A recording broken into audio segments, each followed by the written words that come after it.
My name is Natasha, and this is the Liminal World project. Today, I'm hosting a meeting with a new guest, and I want to introduce you. This is Emily Carr. He's an artist. He's coming from United Kingdom. His practice is in both photography and sculpture. And today, although I'm meeting him here in Victoria, which is in Canada, we will be flying to London and back to Canada probably many times, because we want to hear something about his practice and about his life experience in general. Before we start, I want to say that when we were preparing this meeting, we chat a lot, and he mentioned that as an immigrant in Canada, as a Brit in Canada, he sometimes feels that people are having higher expectations from him than, for example, from me, which I have no doubt that it's true. So I was thinking to welcome him to my Liminal World project by saying, be yourself, come as you are, have no pressure, but still keep in mind that as a host, I'm only expecting from you to be pleasant and polite, knowledgeable, talkative, witty, and wise. So have no pressure and welcome to the Liminal World. Thank you, Natasha. That's not too much pressure.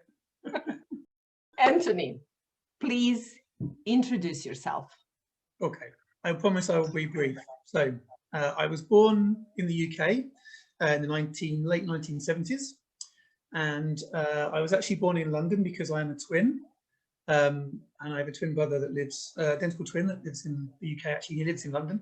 And my family weren't quite from London. They were from just outside, but that was the nearest hospital that could have like incubators and things because I was 6 weeks premature. So I was born in London, but I'm not really a true Londoner, not really.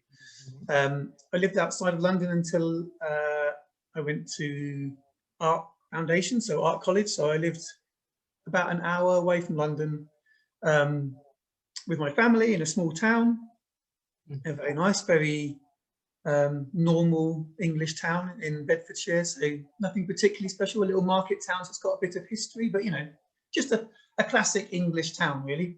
And then I knew that I wanted to do art. So I went to art college, and then yeah, I guess through various jobs, moved around a bit. Eventually, all roads generally to London. So if you live in England, a lot of the work and a lot of the art-based things are in London. So I eventually couldn't resist any longer. I had to finally move there because it was just a good place to be. And then I lived there for 13 years, and it was in London that I met my wife, or now my wife, who is from Canada, and that is kind of why we are where we are now. Really, we decided in 2019 to move to Canada for various reasons, but partly to be near her family because she'd been away from her family for a very long time, and we just happened to coincide with moving at this crazy time in life. So we moved about a year before the start of the change of the world. I want to clarify something before we start talking about art. I need to know if you're related to Emily Carr, because for those who don't know, she's a famous Canadian artist.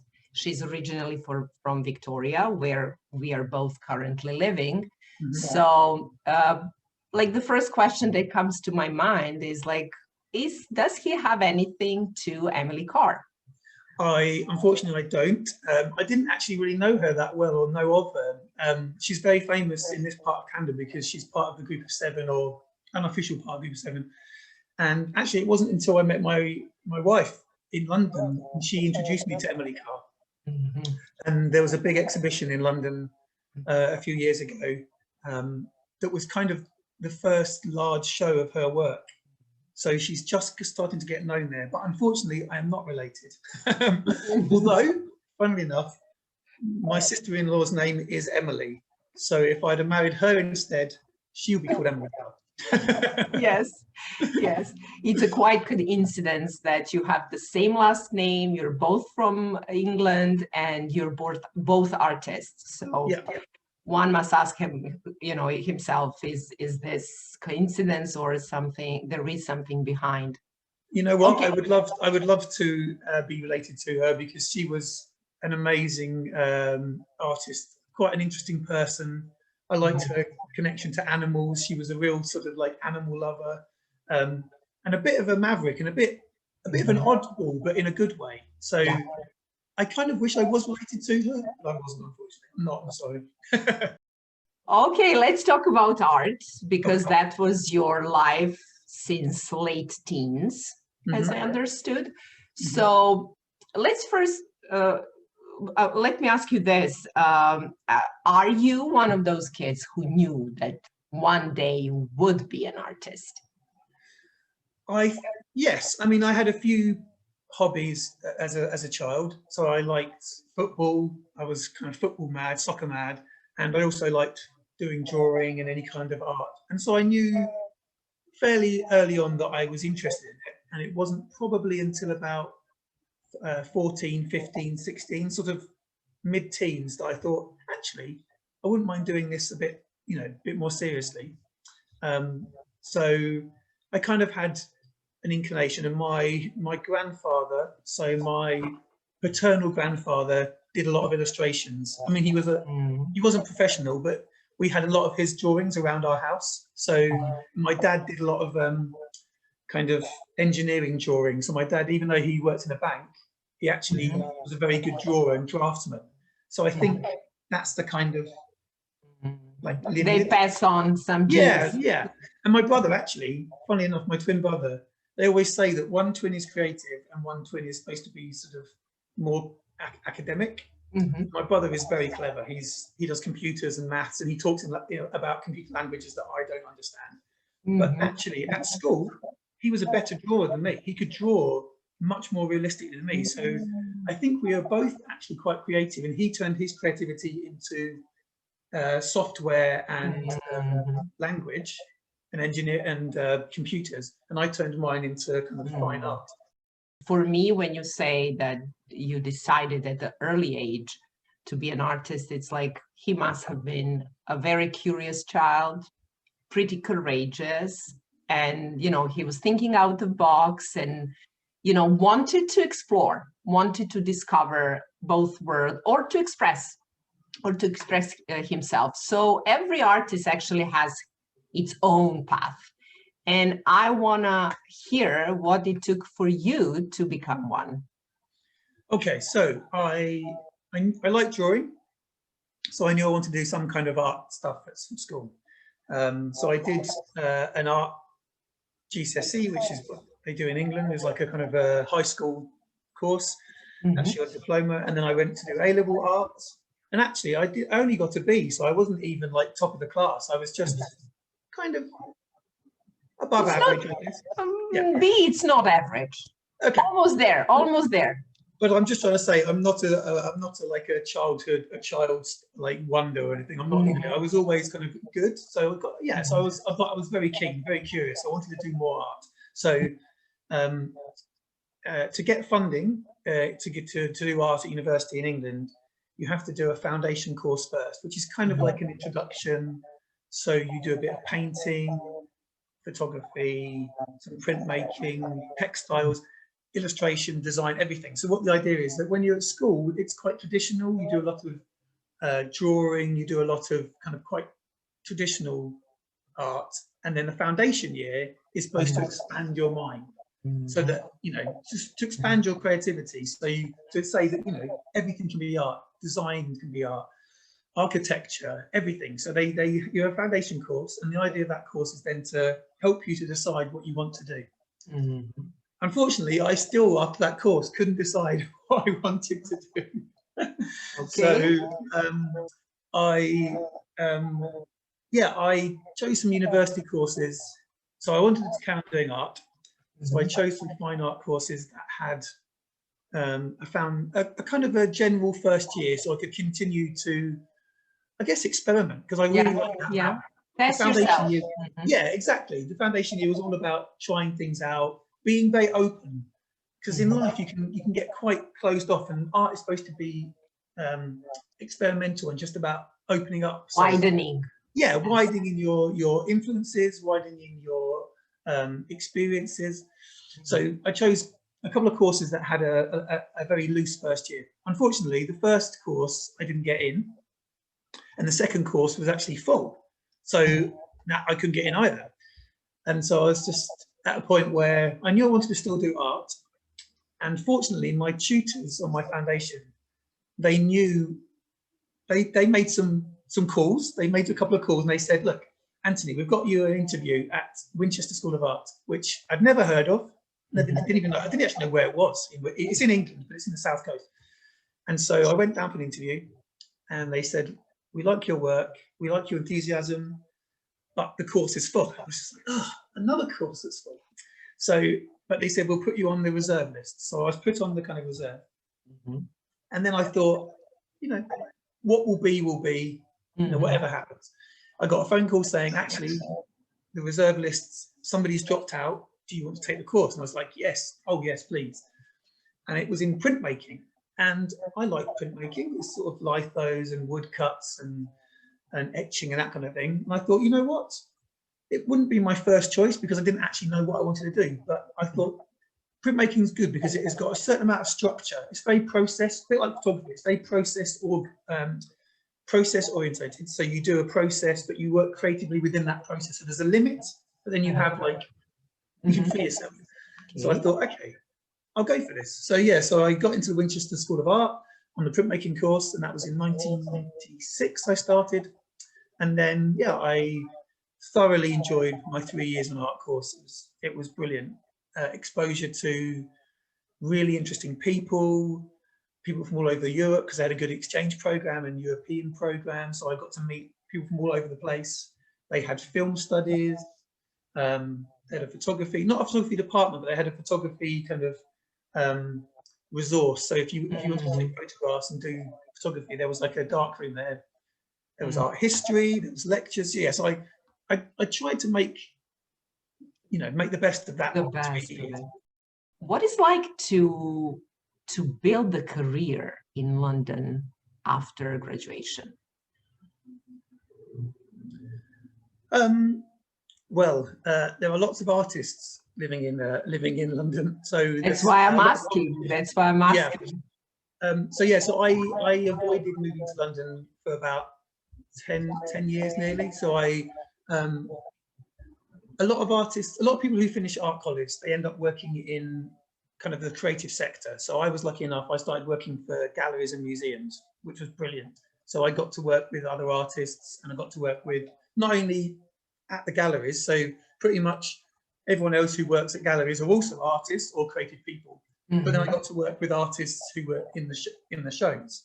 So I think, you know, it would be brilliant if I had more of an art career, but if I'm not making art, then if I'm helping somebody else who's making art, then that's just as good for me. You know, exposure to art on my work or somebody else's is great. And also, I got a chance to go to loads of exhibitions because I was working at them. So I got a chance to see lots of other artwork that I might not know about. So yeah, so I worked for about 10 years outside London in a few museums and galleries, and I worked in different places and moved around a bit.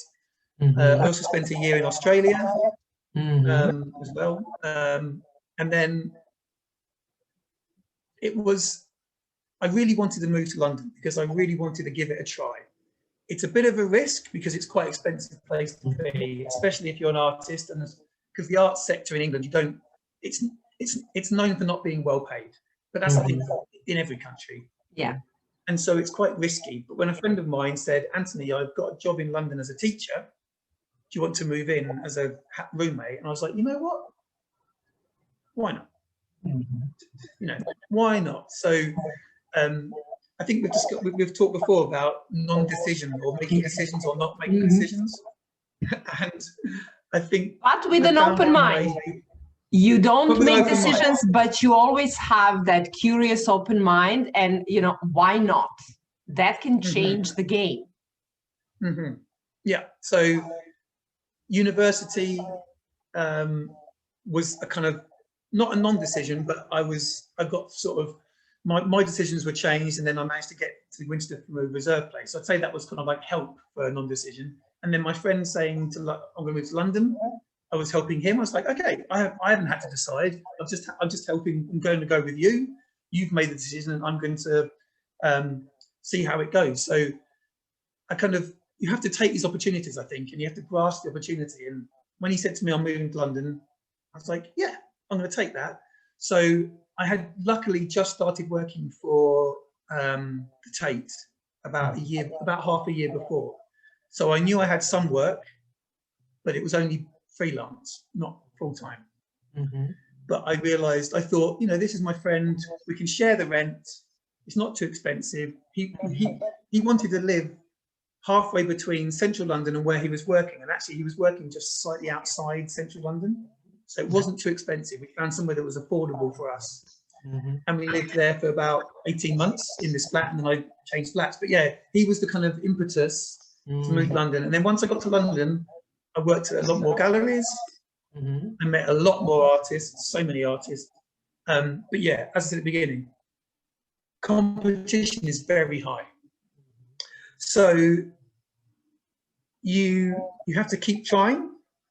And also I joined a few groups where sort of strength in numbers. So artists would sort of create like little sort of collectives, and then they would use that collective to then apply for things. So it helps if you're like a group of people. I guess in life, you know, a team is better than an individual. So yeah, I joined a few groups, partly to meet other artists as well, but partly because I knew that, you know, what are my strengths and what are my weaknesses? Well, hopefully, if I join somebody else, we can join our strengths together and help each other out.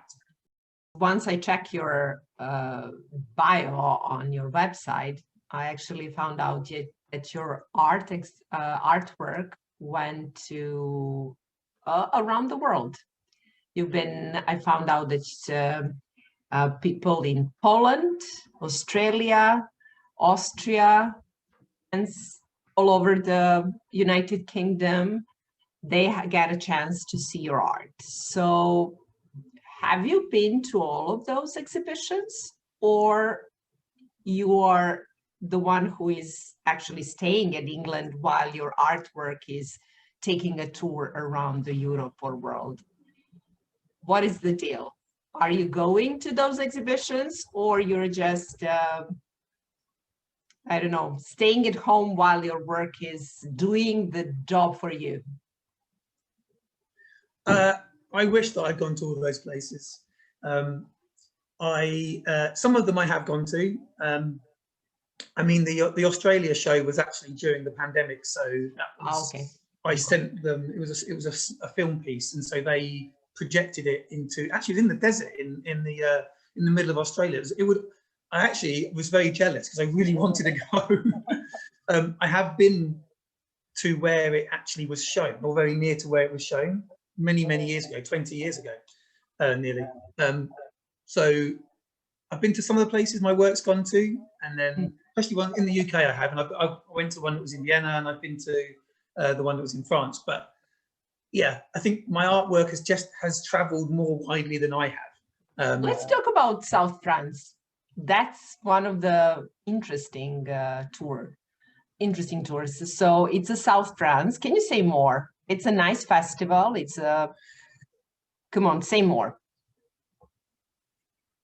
Okay, yeah, so Arles, which is in the sort of edge of Provence, is a beautiful, beautiful city. I mean, it's romantic, it's historic, it's just beautiful. It's an amazing city, or large town. It's just a large town, but they have one of the oldest. I think it is, which means meet Arles, I think it is. Anyway, and they every year they put on a big festival of photography, and they show the work in some galleries. They have like major some gallery spaces, but they also show it in churches, town square, just everywhere. And I'd been in a group show one year, and then the following year, the same person asked me if I would help install that exhibition. So I wasn't my work wasn't there, but I was there.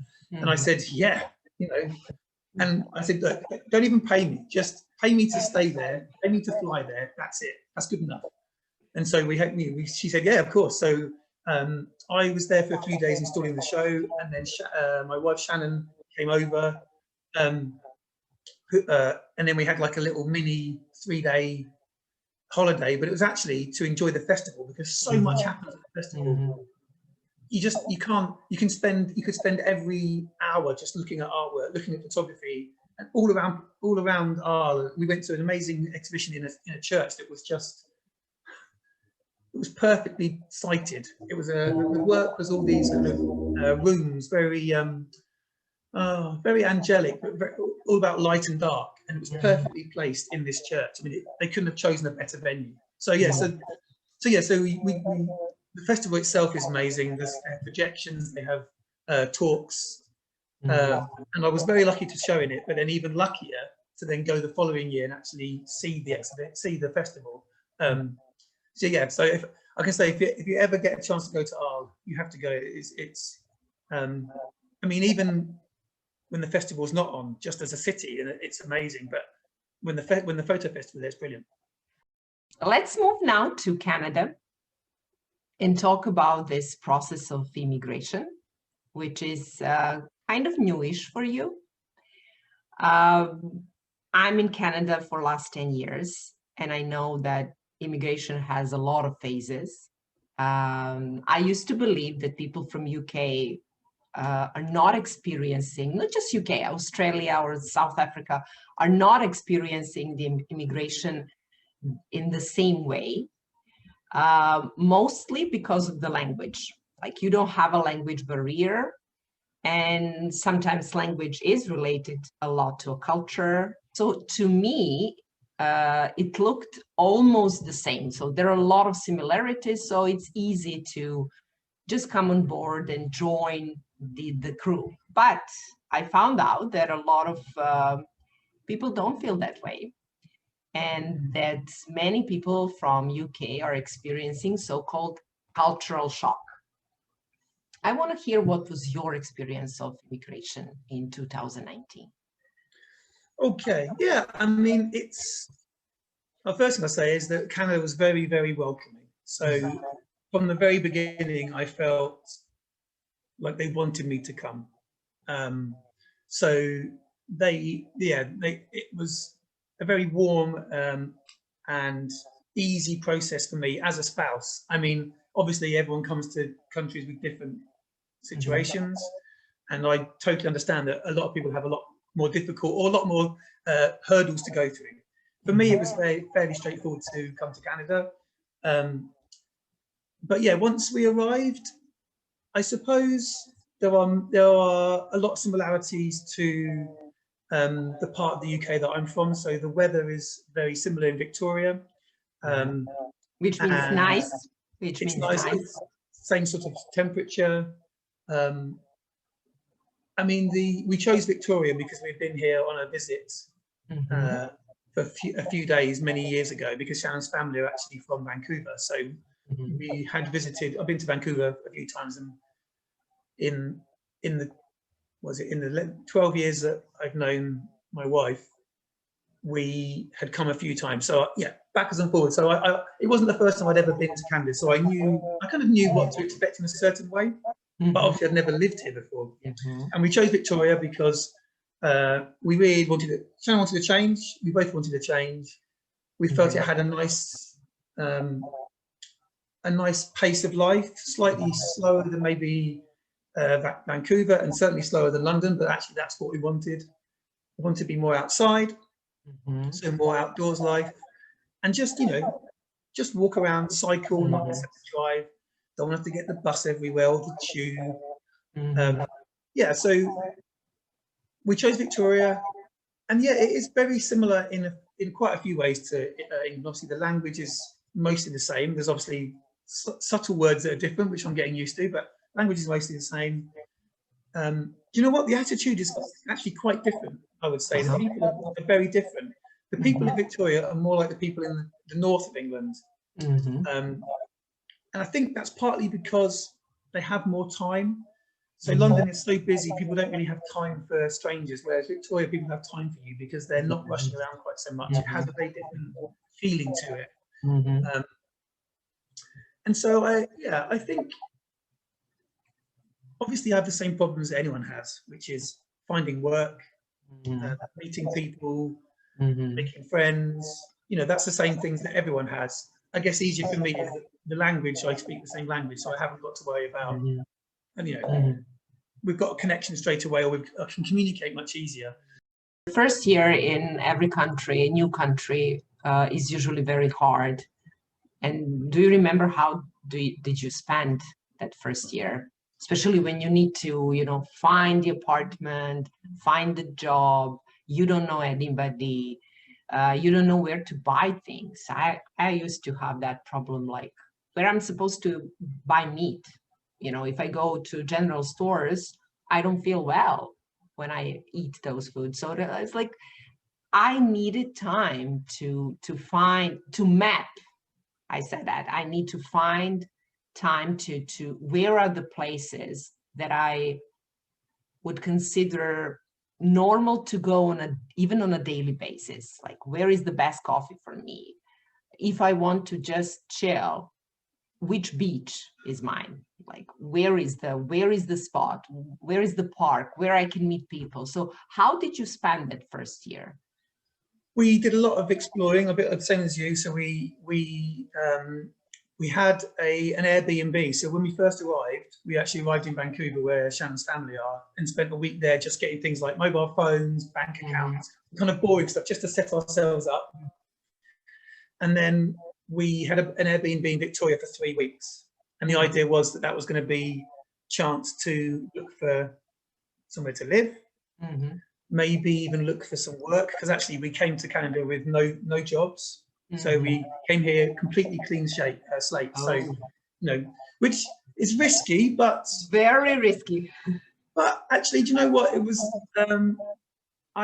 quite nice. It was quite nice knowing that you're starting afresh. You know, we had obviously no furniture. It was when we first moved into our flat. It was in our apartment. It was kind of funny. It's like, wow, this is just empty. We don't own anything. We shipped about 13 boxes from the UK that arrived about 2 weeks after we got here, and that was it. That's all we had. That was our entire life. So it was quite liberating, actually, starting. You know, not forgetting about England, but just starting somewhere without too much baggage, with no jobs. We had family, so we knew we had some support, and I think that's kind of important, because some people come to Canada and have nothing, and that's really hard. So at least we knew we had support, and we knew that if everything went terrible, that Shannon's parents would help us and say, come back to Vancouver you can stay with us for whatever. So we had like a safety net that would catch us if we needed it. So yeah, so we had an Airbnb, we spent 3 weeks looking around, and then we found a really nice apartment. We got an idea of the parts of Victoria that we wanted to live. Yeah, we found our little beach that we liked, and we found the supermarket we liked, or the shop that sold. You know, we quite like going to thrift stores, so we found a few thrift stores that we like, and we bought some secondhand furniture and that kind of thing. So yeah, we got ourselves kind of set up. Shannon was very lucky. I'm very lucky to have Shannon as my wife, because she managed to find some work quite early on. And then I started working at Craigdevitt Castle, which is literally about 2 minutes away from where we live. So I was doing that to start with. So yeah, we had part-time jobs, not full-time, but I've never had a full-time job. We always, Shan and I both work part-time and then have, I don't know, it's one of the words in Canada is side hustle. So we both have like side hustles. Your immigration went smooth, but less than a year after you came to Victoria, we were in a lockdown. Like the whole world were in a lockdown. And that could be, we were talking, and I thought that's maybe the phase 2 for you of the transition, because this first was somewhat nice. You said you felt supported, and a lot of similarities were between cultures. But this one was unpredictable, scary, and it was worldwide. So I want to ask you, how did you spend 2020? Or what has that year brought into your life?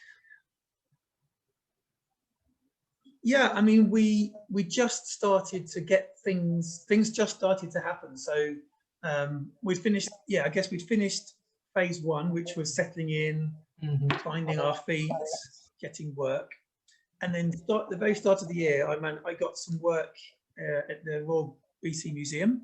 So I'd started to find, work in the creative sector. But I mean, the castle was also the creative sector, but I was actually doing what I've been doing for a long time, which is working on an exhibition. So got a little bit of work, felt like things were starting to settle down and find our feet. And then, obviously everyone was in the same boat. So then suddenly everyone stopped, pandemic hit. And I don't know, I guess to start with, I was panicking a little bit, thinking, oh, this is just, when things are just getting going, everything is now stopped. And I suppose that was my thinking for maybe a couple of weeks. But actually, I soon realized that in terms of personally, so this is me personally, I'm not saying this is a very experience for a lot of people in the pandemic. We've been very lucky, actually, particularly being on Vancouver Island, but and also being in this part of Canada, that I realized that I had time to be in my studio. So up to that point, I hadn't made a lot of work in 2019, in artwork, because we were, we spent 2 months getting furniture for the apartment, there were other things to do. Yes, practical things. Yes. And also, I didn't have a studio. Our apartment is a 2-bedroom apartment, so Shannon and I kind of share the second bedroom as a kind of a workspace, like to make things or do something that's to be a bit messy, I guess. And so we had that, but I hadn't really had a chance to use it very much because we were doing a bit of work, finding work, as I said, exploring the island a bit, to just finding our bearings. But then the pandemic hit, and actually being at home, and my studio's here, so I was just like, wow, I can just make work, and I don't feel guilty because I've been told to be here. So so actually, for me, it was a chance to sit down in my studio, think about my work, maybe think a bit more about what kind of work I'm making, and not worry about it because I couldn't be working because I wasn't allowed to. As in, I couldn't be out of work because I wasn't allowed to. So it was a bit of a, what do you call it, like a free hit. So make some artwork, make the best of it. I hadn't really done that since Winchester. There hadn't been a time where I wasn't doing at least some work or something else alongside my art practice, whereas this actually was just, this is it. This is my time to do something, make some artwork. No excuses. And you have time? Yeah. Have time, energy, focus. So did you come up with some new ideas, new practices, new approach? Yeah, I came up with all those 3 things. I mean, my work is not based necessarily on outside. I mean, I'm obsessed with the moon, as you can probably see from my little type in, but I do take photographs and do artwork that's about things outside of the home, but I do a lot of my making takes place inside. So I thought, well, actually, I can do a lot of my making inside. So why don't I just focus on things that I can do here? So I was looking a little bit more closer to where we are. I started to grow a lot of peppers and food at home because I thought, okay, well, that if money's a bit tight, maybe we should have some vegetables at home that we can grow on the windowsills. Anyway, I ended up having like 30 pepper plants. They took over the entire apartment, and we got lots of peppers. and so I started introducing those into my work. So I think that my obsession stayed the same. So I'm still obsessed with science and with the moon, and with our place in the world, and with, you know, I'm still curious about that. But actually, I was then incorporating the peppers into the work, or I was looking at the view outside the window and how nature, you know, it gave me a chance to look at nature and sort of and spend time with it. Because normally you're just running around or doing. Yes, we slowed down. We slowed down, and then you. And you were able to notice things you wouldn't. Yeah, exactly. And I could, because there was no reason to rush. There was no reason to rush. In fact, slowing down was a good idea. And also I started thinking about my actual photography practice. So what chemicals am I using? And I think actually that's partly because a lot of people were doing the same thing. You know, the planes weren't flying overhead, so people were talking about the climate more. Climate became a big issue. And friends of mine in the UK, actually, and other parts of the world, were posting things about, you know, their photography, but, you know, thinking about their photography and not using necessarily harmful chemicals. Because I'm very traditional. Not traditional, but I use a lot of old processes, and I take digital photographs, but also I take a lot of film photographs which need to be processed. So how can I make this activity a bit better for the planet? You know, especially living in Victoria, you know, you can see the nature and the beauty, and you can see how fragile it is and how much we're doing to the planet. I was assessing that. So I was looking at those kind of things, those kind of issues. And so, yeah, so actually I started to use the peppers themselves. So I turned the pepper plants into developer, and have been for a while, since about last July, actually. Yeah, and so I changed I didn't change my subject, but I definitely changed my way of working. And I definitely changed my viewpoint about what is my kind of imprint, what is my toxic imprint, how can I be a bit of a more eco-friendly photographer? You know, how can I make the work I want to make but not leave an impact?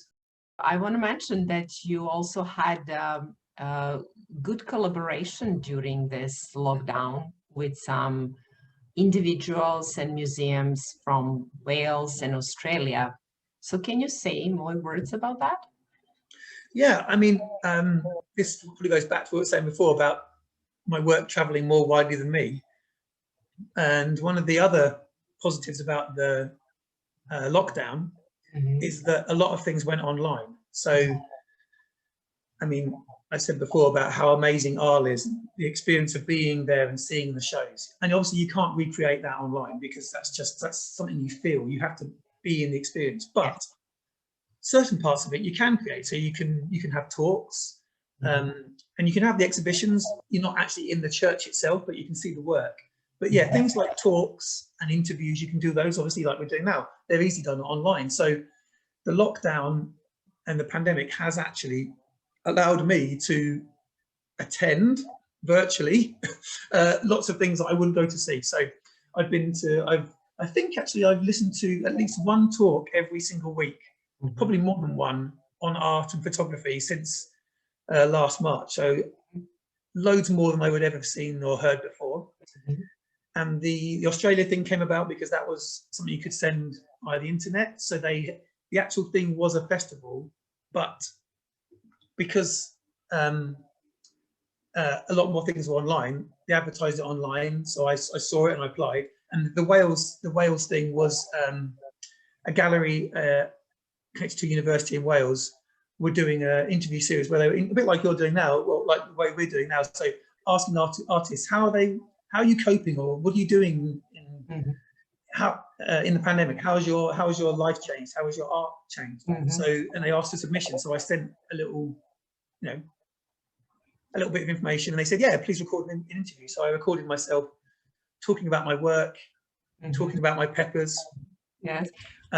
But it's nice because you told me that a book will come out of that interviews, and soon they will release the book with a lot of artists talking about 2020, how they call it, Corona time capsule or something. Yeah, they sort of, yeah, they're kind of, I guess it's a slice of time during the coronavirus. So it's a lot of people, a lot of the artists' thoughts, how if they were worried or if they had changed their work, how they were coping. Yeah, so it's very much like a sort of time capsule, an artistic time capsule. I think there's quite a lot of interviews. I think they said it was like 160 pages or something. So it's going to be quite a large book.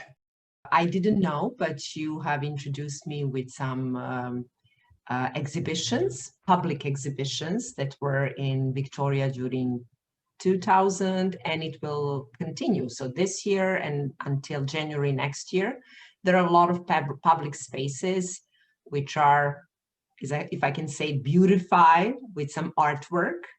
And some of your artwork is actually on storefronts in Victoria. So can you say something about that? Yeah, the Victoria is, yeah, it's amazing. What's their tagline? Experiencing. Victoria is a place for everyday artistic encounters. That's it. Yeah, that's from the sort of Culture Victoria website. And I just love that idea that sort of democratizes art, that basically anyone can see it, anyone can enjoy it. But also I quite like the idea that you just sort of come across it. So rather than going to a gallery, which can sometimes be quite daunting. I mean, not all galleries, but you have to make the effort to go through the door. This day now you have to book the tickets normally because of COVID. But I quite like the idea that this is just there. You just kind of come across it, and they run a couple of projects, or a couple of what they call them, like projects. Projects. That one is in empty stores. So, and I think actually the pandemic has probably made that situation a little bit worse, obviously, because shops are struggling.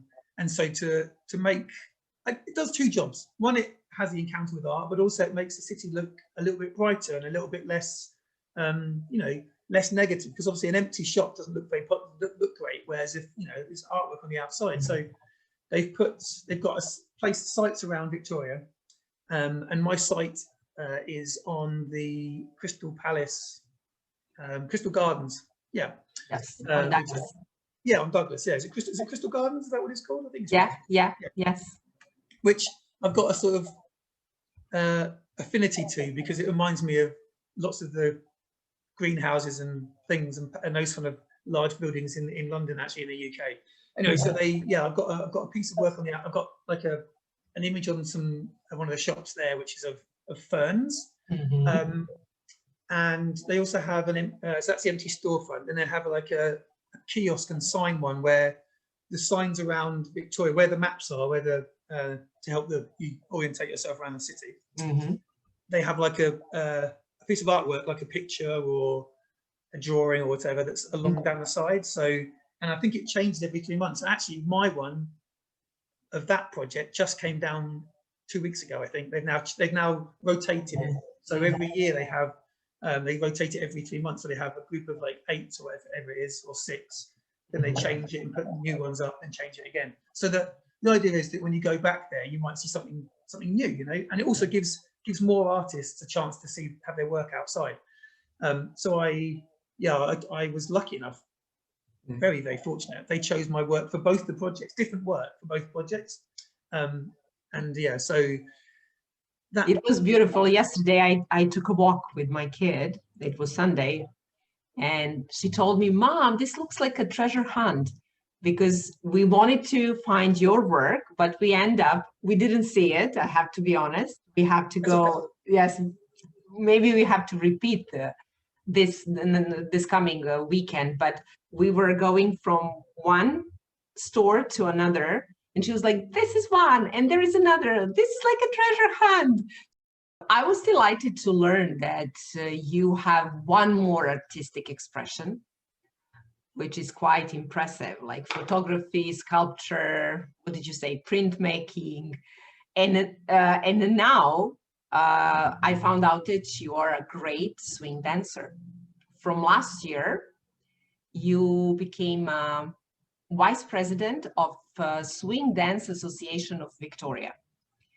And I want to hear more, especially if this is the hobby that has an impact on your well-being. Okay, well, firstly, I'm not sure if I'm a great swing dancer, but it's nice of you to say. I'm sure you are. I'm sure you are. I am very much an enthusiastic swing dancer and a lover of swing, but yeah, I mean, it has a huge impact on my life. I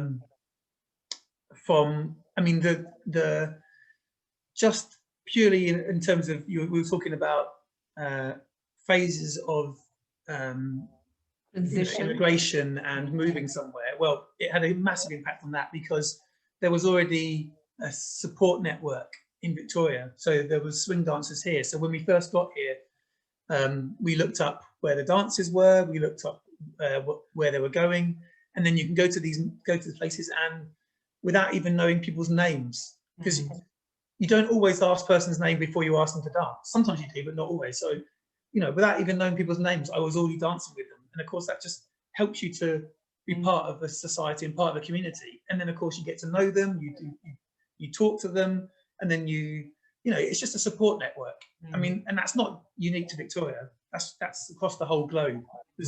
You know, I feel like there's a sort of a swing family that is always there wherever you go.